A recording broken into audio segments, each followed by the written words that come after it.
2021, a última semana do mês de abril, começando junto com a gente aqui na Metropolitana. Bom dia para o nosso colaborador, ele que é nosso parceiro há muitos anos, Romildo Campelo, junto com a gente aqui na Metropolitana. Aproveitar para começar a semana comentando sobre os assuntos em destaque aqui no nosso Radar Noticioso. Consultor em gestão pública, bom dia, Romildo Campelo. Bom dia, Marilei, bom dia a todos os amigos, amigas da Metropolitana. Ó, última semana do mês de abril já. Já. Fechando abril, e nós vamos falar, para começar o comentário hoje do Romildo Campelo, quero falar de um assunto que acabou virando uma grande polêmica na semana passada, no final de semana também. O governo cortando a verba para o meio ambiente após a promessa de aumento de orçamento durante a cúpula do clima. Romildo Campelo, as palavras do presidente Jair Bolsonaro, que foram muito bem acolhidas, inclusive pelo Joe Biden, mas depois cortaram já a verba do meio ambiente. Que história é essa? Então, Marilei, primeiro a importância da reunião que o presidente Joe Biden organizou com todos os líderes mundiais, essa cúpula do clima, feita no formato digital, porque todo mundo isolado, e a importância da mudança de postura do governo americano com relação ao meio ambiente, né? O presidente Donald Trump tirou os Estados Unidos do tema, tirou do Protocolo de Paris, que foi o grande acordo para a redução da emissão de carbono com a queima de combustíveis, com queima de combustíveis de modo geral.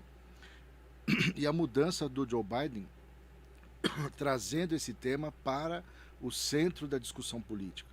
E o Joe Biden e os Estados Unidos, e no caso a Europa também, está fazendo uma mudança radical, né? Investindo trilhões de dólares no desenvolvimento da chamada economia verde, que é uma série de ações para infraestrutura, para você ter motores elétricos, captação de energia solar, uma série de ações aí de sustentabilidade, o que muda completamente o eixo do modelo econômico do mundo.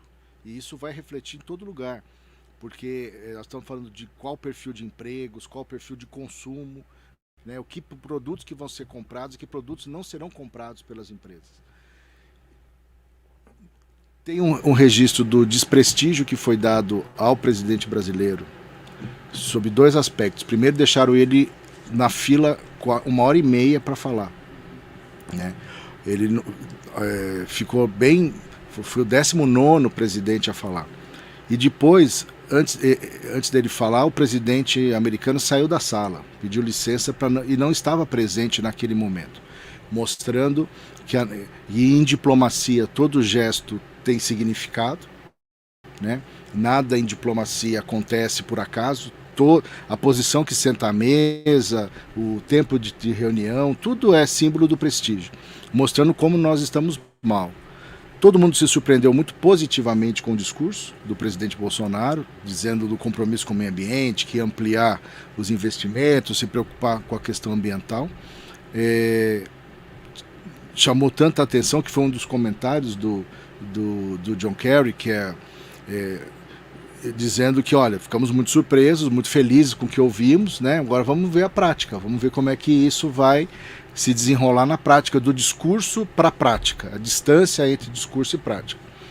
E para surpresa geral, no dia seguinte ao discurso, o presidente corta quase 250 milhões de reais do orçamento do meio ambiente, né? Então, mostrando que o discurso e a prática não durou nem 24 horas. E ficou muito ruim. Mas ficou muito ruim mesmo.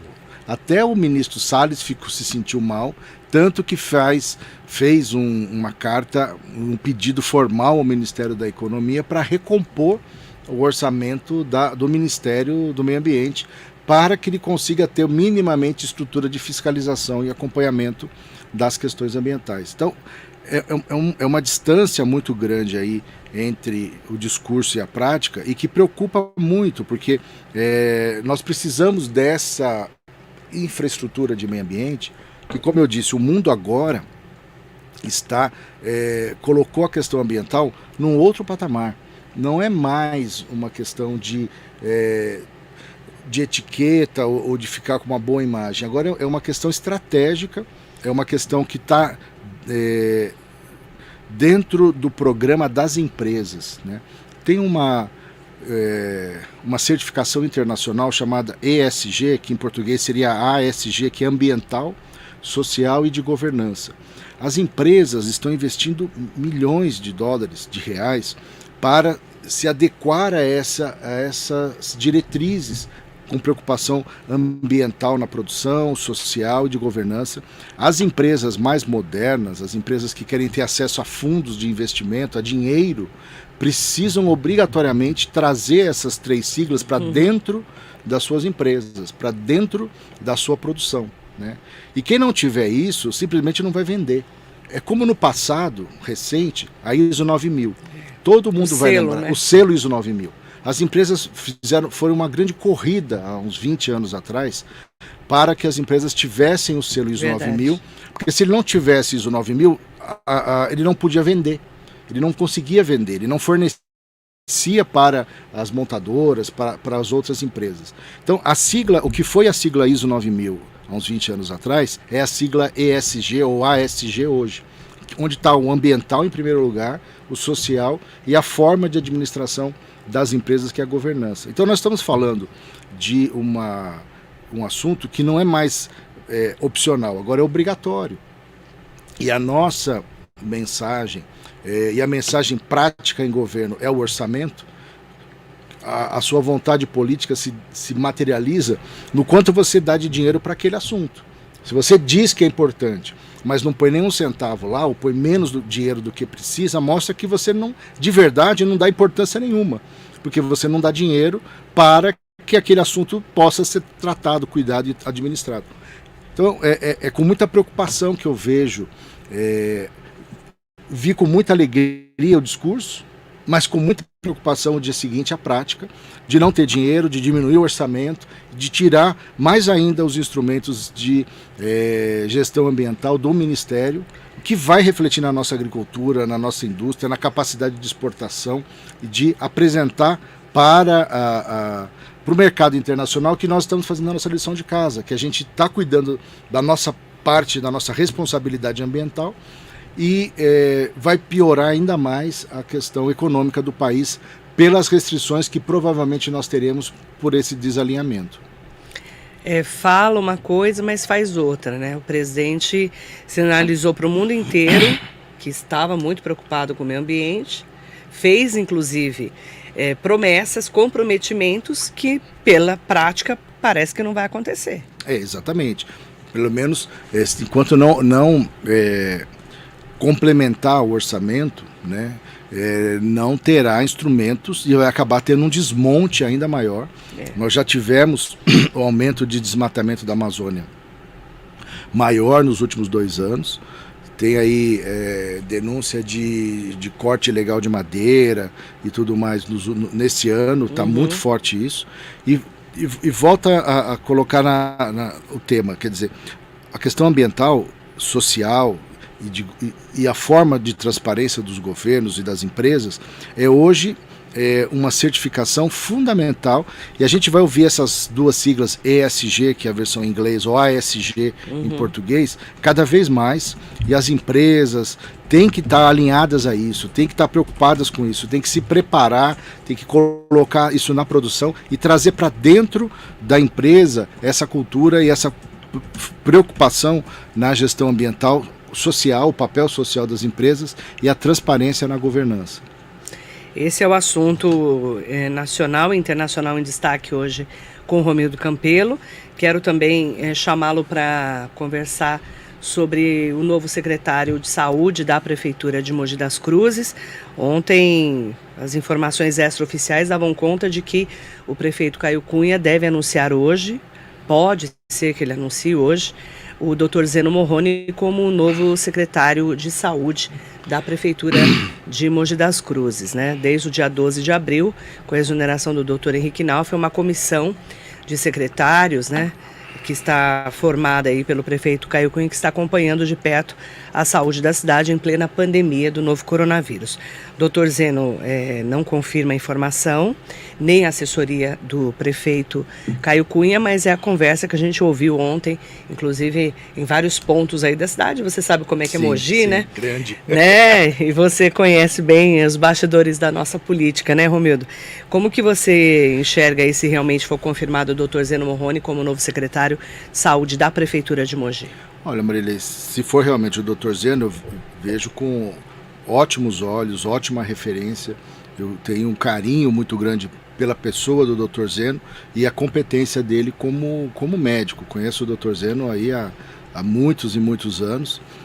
Penso que se realmente ele for o secretário escolhido, é uma escolha muito correta, né? Uma pessoa competente, um médico, uma pessoa da área da saúde, né? Então, mogiano, conhece a cidade, conhece as pessoas, sabe quem é, como, quem ele pode contar para ajudar na secretaria, quem ele não deve procurar, quer dizer, conhece a cidade. Então, se for realmente o Dr. Zeno Morrone Júnior o indicado, eu vejo com muito bons olhos, acho que é um acerto, acho que é um nome muito correto aí para a Secretaria de Saúde. Volto a insistir que entendo que a demissão do Dr. Henrique é um equívoco, né, Dr. Henrique Naufel, mas, já que é um fato consumado, precisa ter um novo secretário ou secretária de saúde. A escolha do nome do Dr. Henrique, do Dr. Zeno Morrone, muito boa.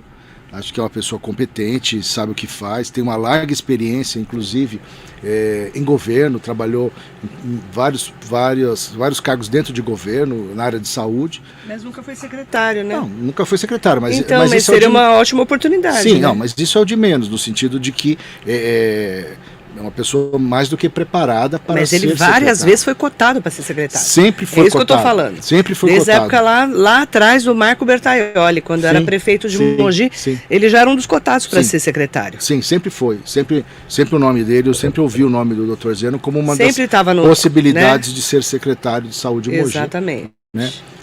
E se for, espero que realmente seja ou ele ou alguém com o mesmo quilate, com a mesma qualidade, né, que seja uma escolha como ele, né, que de fato é um nome representativo, que representa a cidade e a saúde da cidade, vai enfrentar todo esse desafio que é a pandemia, né, e esse enorme sistema que é a saúde de Mogi. Mas é uma pessoa competente e penso que é uma ótima escolha, se realmente for a decisão do prefeito. Nós estamos aí, nesse momento, né, aguardando realmente para saber se vai ser o Dr. Zeno Morrone ou não. Dr. Zeno, que há muitos anos é colaborador, sempre veio aqui na rádio, falando dos assuntos importantes em destaque aqui na Rádio Metropolitana. No dia 15 de maio do ano passado, ele esteve aqui na nossa bancada, falando sobre esse momento que a gente está passando, né? Já estávamos passando desde março do ano passado. O doutor Henrique já era o secretário, o prefeito era o Marcos Melo, que hoje é ex-prefeito de Mogi, e nós falávamos sobre aquele momento, né? Porque ele, como médico legista, né? Ele está há muitos anos, há 37 anos praticamente, no IML, 20 anos como chefe do Instituto Médico Legal de Mogi, professor das universidades, faculdades de Mogi, uma pessoa com larga escala, já foi diretor da Vigilância Sanitária, já foi diretor do Hospital Luzia de Pinho Melo e teve outros cargos importantes aqui na região. E a gente falava lá atrás, né, o ano passado, dia 15 de maio do ano passado, ele teve uma entrevista aqui na Rádio Metropolitana falando do momento que a gente estava passando, do começo daquele combate ao coronavírus, que a gente nem conhecia a doença ainda. Vamos colocar um trechinho da entrevista com o Dr. Zeno Morrone, no dia 15 de maio de 2020, aqui na Metropolitana. Ele é o chefe do ML de Mogi das Cruzes. Na verdade, ele está há 35 anos no ML de Mogi das Cruzes, né, aos 65 anos de idade, 42 anos de profissão na medicina, ele é médico legista e durante muitos anos eu falava com ele que ele era, né, ele fazia partos, né, trazia a vida e no momento da morte ele morrido. E eu quero até perguntar, né, a gente não pode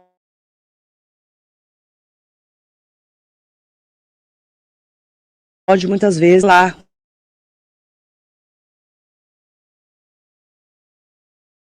É um momento diferente.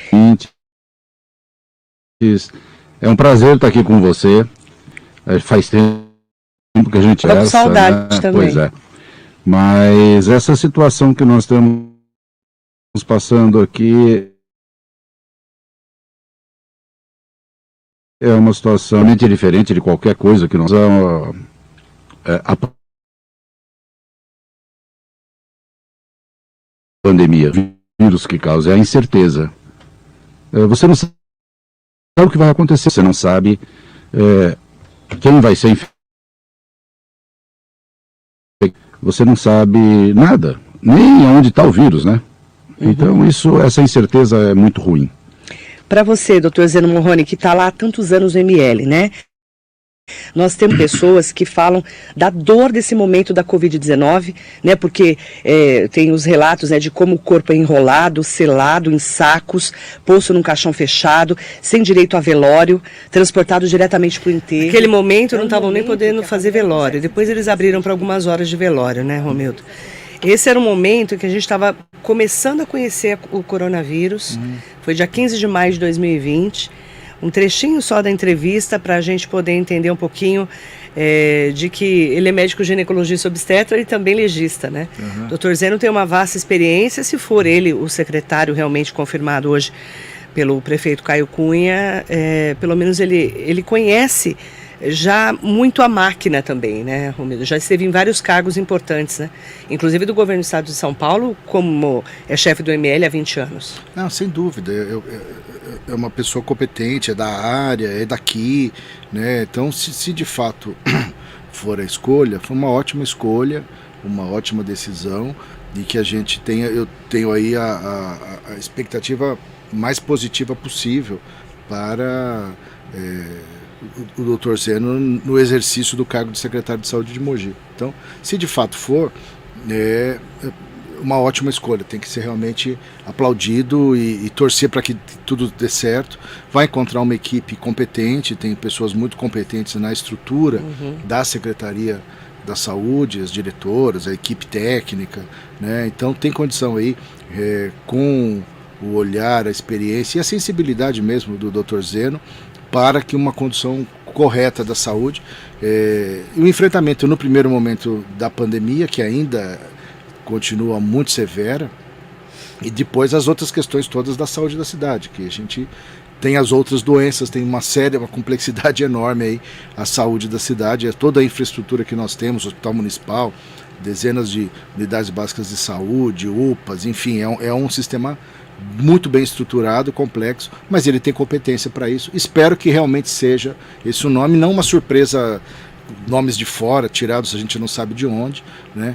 Mas que realmente seja o Dr. Zeno aí o indicado para a saúde. A gente vai acompanhar durante o dia, né? Se realmente... É hoje que vai confirmar? O prefeito deve confirmar hoje, não tenho confirmação oficial da equipe do prefeito Caio Cunha, mas deve chamar hoje uma coletiva de imprensa à tarde para fazer essa confirmação. E a gente está acompanhando, aguardando, né, que eles avisem aqui a Rádio Metropolitana sobre esse anúncio oficial e como vai ser essa nova fase do enfrentamento da Covid-19 e também, né, claro, né, de todas as outras doenças dentro da Secretaria de Saúde. Lembrando que, né, aí vamos separar, né, a Secretaria de Saúde e a investigação do Ministério Público e também do inquérito policial da Polícia Civil em relação aos furafilas, né? Sim, que é um outro problema. Que é um outro problema. Eu vi dentro da Secretaria. Falaram em 900 pessoas. Quase 1.000 pessoas que teriam sido vacinadas e que o Ministério Público já pediu inquérito policial da Polícia Civil para fazer diligências em relação a essa vacinação que teria sido um fura-fila. O doutor Dirceu do Vale concedeu uma entrevista na Rádio Metropolitana, inclusive defendendo o doutor Henrique Naufel, o advogado dele. O doutor Dirceu falou, inclusive está lá no meu site, se você quiser ouvir a entrevista, a cobertura que a gente fez na sexta-feira, marilei.com.br, está lá a entrevista num podcast. O doutor Dirceu do Vale, ele falou a semana passada que isso foi uma normativa do governo do estado de São Paulo, através da Secretaria de Estado da Saúde, determinando que todos fossem vacinados. né? Então, a gente está aguardando agora, né, o posicionamento da Polícia Civil, do Ministério Público, até mesmo da Prefeitura em relação a essas investigações. Aí é um outro ponto que a gente também está acompanhando, só para a gente saber que está sendo acompanhado. Combinado? Vamos aguardar, vamos ver o que vem aí pela frente. Vamos aguardar, né? Vamos aguardar. Agora sim, o que a gente tem comentado na sexta-feira também, o Romildo, que acompanha a gente bem de perto, né? A gente estava falando da Justiça, que pede informações à Prefeitura de Mogi em relação à proibição das aulas presenciais nos cursos técnicos de saúde de Mogi das Cruzes. A Prefeitura de Mogi aguarda o prazo de 72 horas após uma notificação que ocorreu na sexta-feira passada, no dia 23, para responder os questionamentos feitos pelo juiz Bruno Machado Miano. O doutor Bruno mandou uma notificação, né, especial para a Prefeitura, porque os cursos técnicos, os mantenedores dos cursos técnicos de saúde querem saber por que eles não podem voltar a fazer as aulas práticas na cidade de Mogi. E aí, na sexta-feira, a gente falou muito sobre esse assunto com o empreendedor e gestor em políticas públicas, Pablo Monteiro, explicando os questionamentos feitos à Prefeitura em relação à proibição das aulas presenciais nos cursos técnicos de saúde em escolas particulares de Mogi. Vamos ouvir um trecho. Nós realizamos uma conversa com o então secretário de Educação, Caio Calegari, que agora é adjunto, exato, as escolas técnicas particulares de Mogi, né? E nessa conversa, nós expressamos o quê? Nós pontuamos, que nem os outros mantenedores, nós pontuamos todos os pontos favoráveis para o retorno às aulas presenciais dos cursos técnicos na área da saúde. Então não são todos os cursos, são os cursos técnicos na área da saúde. Embasado em qual sentido? Primeiro, esses profissionais estão fazendo falta agora no combate à pandemia. Então, técnico de enfermagem, dentre outros cursos. Segundo, eles não têm mais, as escolas não têm mais nada para ensinar numa educação online. Ou seja, todo o conteúdo que a gente já trabalhou. Nós já trabalhamos de maneira online. Agora, nós precisamos que esses profissionais tenham aulas práticas que não é mais teoria. Então eles precisam de um acesso a um laboratório com equipamentos que eles não têm em casa. E terceiro, é um número muito pequeno. Junto com a professora Estela, quero até aqui agradecer a nossa dirigente de ensino, que participou com a gente da reunião, nós fizemos um cálculo e nós estamos falando, se a gente fosse falar em pessoas rodando a mais pela cidade, para sair, se deslocando, né, da sua casa para a escola, nós estamos falando de um contingente de 400 a 450 pessoas, no máximo. Isso não representa 0,1% da população mogiana. Esse é o Pablo Monteiro, na participação que ele teve aqui na Rádio Metropolitana. Eles entraram na Justiça para voltarem às aulas dos cursos técnicos de saúde de Mogi. As mantenedoras, inclusive, conversaram com a gente. Em nota, a Prefeitura de Mogi, ela informou o seguinte: a Procuradoria-Geral do município informa que foi notificada sobre a ação e a Prefeitura vai se manifestar dentro do prazo estabelecido pela Justiça. Só que o prefeito Caio Cunha, quando esteve aqui na Rádio Metropolitana, durante uma entrevista dos 100 dias do seu mandato, ele falou o seguinte em relação ao retorno das aulas. Vamos ouvir o que ele falou. A gente vai abrir, a partir de segunda-feira, alguns estabelecimentos de ensino. Então, por exemplo, a partir de segunda-feira, ensino superior, profissionalizante, técnico e cursos livres vão poder já estar abertos com limite de 35%. Obviamente que 100% para os cursos na área de saúde, já que tem uma demanda urgente para a formação desse tipo de profissional, para particular e para pública, exceto os profissionalizantes municipais, que no caso é o Crescer. Nosso secretário André Stabile, ele inclusive tem um comunicado com todo o cronograma que já estava feito. A gente só estava esperando a chegada dele para que ele possa ele mesmo anunciar e defender esse faseamento gradual que vai acontecer. Essa entrevista foi dada na sexta-feira de noite, não foi aqui na rádio, não. Foi na sexta-feira de noite. O prefeito Caio Cunha anunciou a reabertura das escolas técnicas da cidade com aulas presenciais a partir de hoje. Foi na sexta-feira à noite, tá? Não foi aqui na rádio, não. Aqui na rádio ele não tinha o cronograma, porque ele ia anunciar à noite o secretário André Stabile. Então ele está falando do André Stabile, que ele hoje deve ter um cronograma especial de abertura das aulas hoje. mais do que... Tá mais do que na hora, né? De você ter um cronograma para voltar às aulas, né, Romildo? Não, sem dúvida. Tá mais do que na hora um cronograma. Já passamos da hora, está mais do que atrasado de ter vacina para todo mundo, mas aí não é uma culpa do município. Não é culpa do prefeito. É uma culpa do governo nem federal. Nem do governo estadual, né? Que está fazendo a sua parte. O governo tá do estado, aliás, se não fosse o governo do estado, praticamente não tinha vacina no Brasil. Se não fosse a Coronavac, a gente não teria praticamente vacina alguma no país. E que estamos só com 13% da população vacinada na primeira fase, menos de 4% na segunda. Agora, tá estranho, né, Marilei? Porque a fala do prefeito é o contrário do que está acontecendo, né? Ele falou que estaria liberado universidades, escolas técnicas. Mas ele falou sexta-feira à noite isso aqui. Né? Então, o que o Pablo Monteiro e os empresários... Foi na sexta-feira de manhã. Estão dizendo exatamente, estão pedindo a mesma coisa que o prefeito disse que fez. Então, né? Mas até sexta-feira não estava feito. Pelo menos oficialmente não, a gente não sabia. Tem uma bateção de cabeça estranha aí, né? Porque, então, mas quando a gente estava aguardando a chegada do André Stabile, o novo secretário, que a gente não sabia quem era, a gente estava aguardando para que ele montasse uma estrutura e chamasse uma coletiva, chamasse a imprensa para falar sobre essa nova fase, né, de cronograma de aulas, de retomada. Só que aí na sexta-feira à noite o prefeito liberou essa informação. E que de fato tem que liberar, né? Do mesmo modo que as universidades tem que liberar os cursos de saúde, porque a falta de mão de obra está enorme, é natural. Nós estamos com uma pandemia, a necessidade de mão de obra, a falta de profissionais, ou porque aumentou a demanda, ou porque também os profissionais de saúde ficaram doentes, né? Então tem mais que liberar mesmo, com absoluta todos os cuidados, todas as restrições, né? Verdade. Distanciamento, álcool gel, máscara. Hoje então está liberado. Não está ainda, né? Vai liberar. A fala está dizendo que sim, mas o papel está dizendo que não. Mas aí hoje a gente precisa confirmar essa informação, né, oficial, e receber realmente esse cronograma de volta às aulas. A gente vai cobrar isso da assessoria do prefeito Caio Cunha. Sim, porque o que os mantenedores de escolas técnicas estão reivindicando está correto, né? Eles já fizeram tudo que podia ensinar à distância, já foi feito. Mais do que é evidente que a educação na área da saúde e várias outras precisa das aulas presenciais de exercício prático, né? E já adiantou tudo que precisava e é prioridade, precisa ser prioridade liberar esses cursos, não só porque o impacto de 450 pessoas é pequeno, mas não por isso, mas pela importância fundamental desses profissionais neste momento e corretamente treinados, né?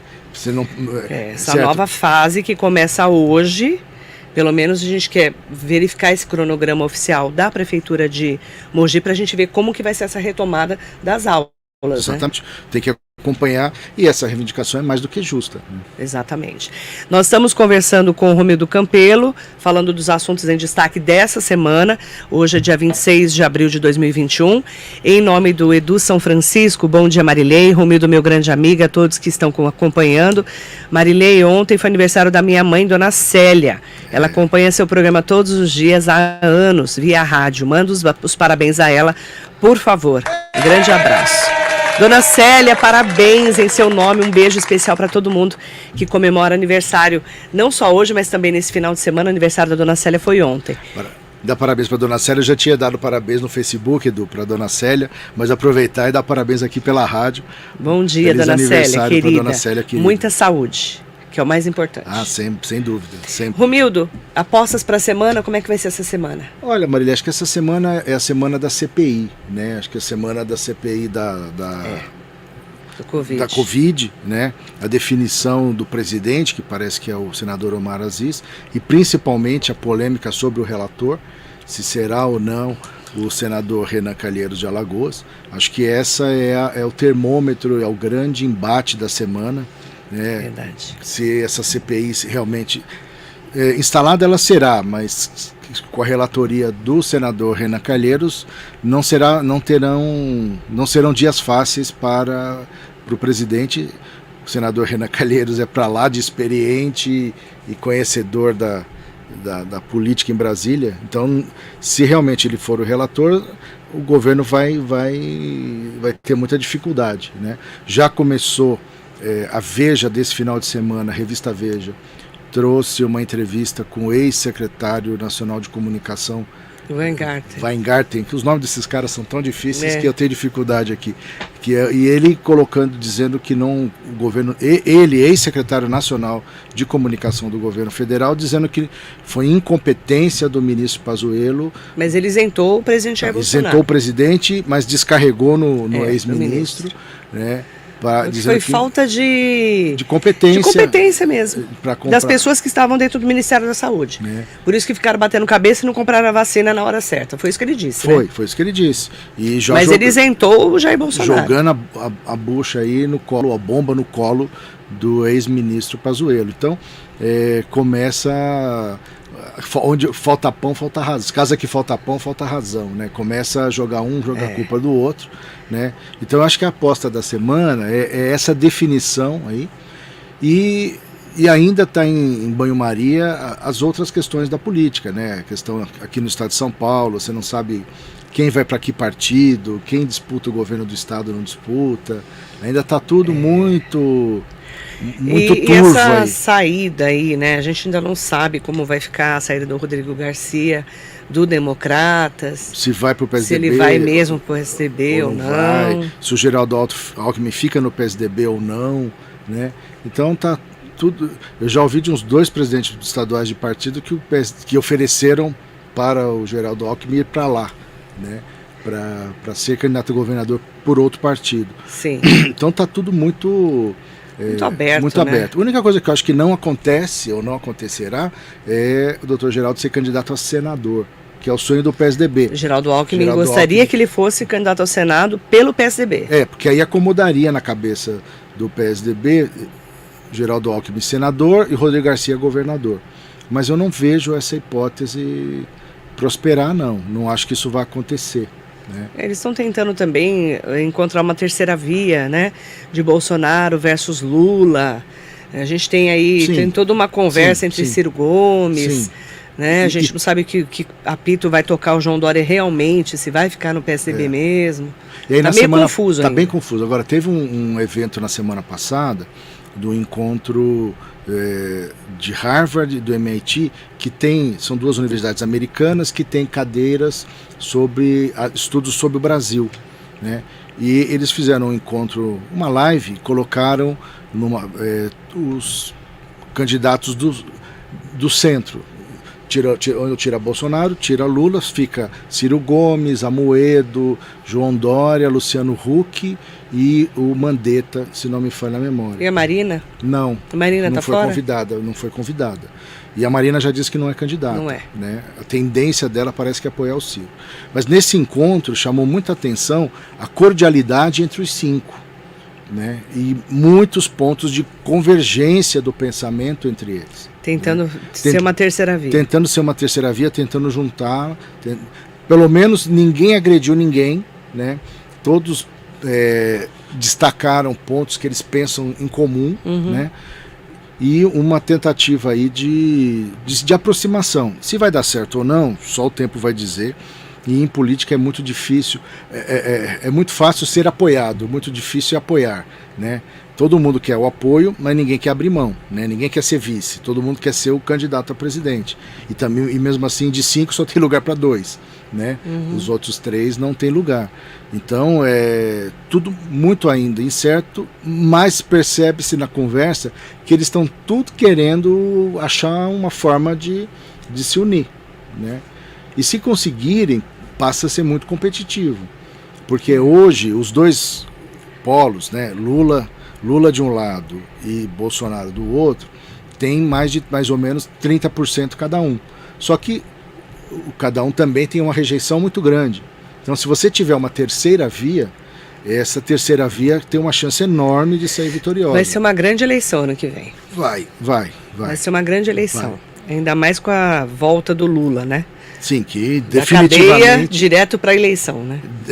Que definitivamente tá de volta. Não vou nem colocar o Supremo Tribunal Federal que está no meio da história. Mas assim, o Lula não foi mas inocentado. Ele vai ser candidato. Não foi inocentado.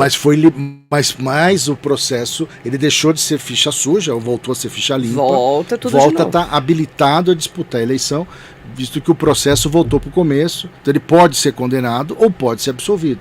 Mas o fato é que volta para praticamente a estaca zero, e ele tem tempo hábil agora, total, de ser candidato a presidente ano que vem.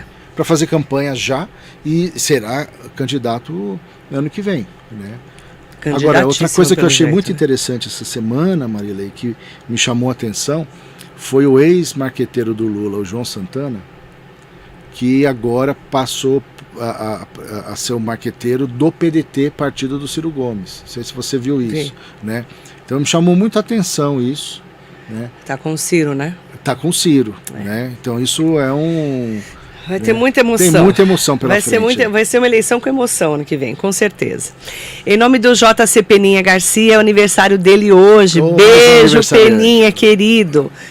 Um beijo grande para você, saúde, muitas bênçãos na sua vida. Em seu nome, agradecer a participação de todos, tá? Eu quero até mandar um bom dia especial para Carol Vestrin. Carol, a rádio não é de esquerda nem de direita, viu? Para falar a verdade. Então, a sua crítica não atinge em nenhum momento o meu trabalho e nem o trabalho da rádio. Eu não sou nem de esquerda nem de direita. Fica tranquila, tá? Não estou nem defendendo o Lula e muito menos o Bolsonaro. Nenhum dos dois. E nem o centro e nem nenhuma via por aí. A gente está aqui para informar o que a gente tem de informação oficial da imprensa, tá? Como uma imprensa séria, como qualquer outra rádio realmente que tem a sua colocação e os seus colaboradores, né? E o colaborador, ele pode ser o que ele quiser. A rádio aqui fala todas as informações, tá bom? A gente não é nem de esquerda nem de direita, tá bom? Obrigada, viu, Romildo? Obrigado, Marilei. Obrigado a todos os ouvintes. Até a próxima. Muito bom dia, ótima semana. Você também. Para você também, ótima semana e muito bom dia. Associação Comercial de